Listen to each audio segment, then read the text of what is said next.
सर्वप्रथमे आजिर जातीय प्रेस दिवस अवसर में समस्त को अभिनंदन एवं शुभेच्छा जनाऊँगी। आज बहुत भल स्टेक होल्डर डिस्कशन जो विभिन्न प्रकार इश्यूज को लेकिन आम आलोचना करूँ एवं आमर जेतु गणमाध्यम होती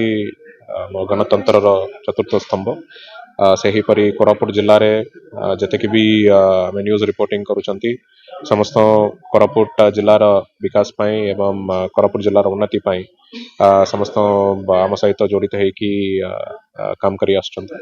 तो आगामी दिन में मु समस्त को अनुरोध रखी